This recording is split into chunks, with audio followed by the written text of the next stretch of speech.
Hello, I'm Dr. Gerald Chodak and this is prostatevideos.com.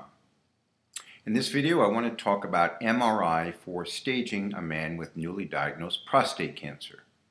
The reason to consider such a test is because the potential of the MRI is to tell whether cancer is growing outside the prostate gland. In some cases, men may decide that if their cancer is indeed outside the prostate, they'd rather have a different treatment instead of undergoing surgery. So the real question is, can we accurately tell which patients have cancer confined to the prostate and which patients have cancer that's growing through the capsule and maybe into the seminal vesicles?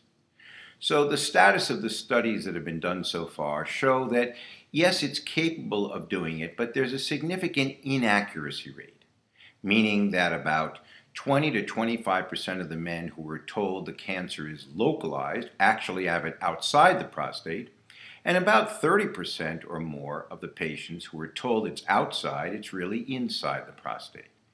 And so it presents this dilemma of whether or not it gives reliable enough information to be worth doing. Now, some doctors will say that it's one more piece of information to use when trying to select the right treatment. It does appear, however, that in a man who has low-risk prostate cancer, meaning that his PSA is under 10, his Gleason score is 6, and he has either a T1C or T2A tumor, in those cases, the yield is so low of finding extracapsular disease that it really doesn't make sense to consider doing for those men. For the intermediate or the high-risk men, one might be able to make a stronger case of doing it. But again, many of the men who actually do have cancer that's growing through the wall will still choose to have surgery, which is a very reasonable option. And so given this inaccuracy and given this uncertainty, it's unclear how many men will truly have their therapy changed as a result of the findings from the MRI.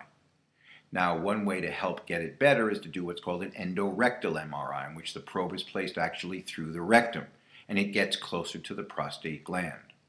But the best of the studies so far still show this limitation. The challenge is trying to find microscopic cancer using a test like an ultrasound machine, which may have difficulty finding small amounts of cancer.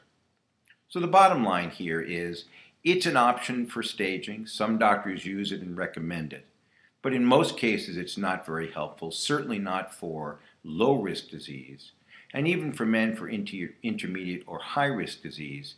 The inaccuracy rate means that a lot of men will get told to change their therapy or choose their therapy when the information being used is incorrect. I hope you find this information useful. Thank you for watching.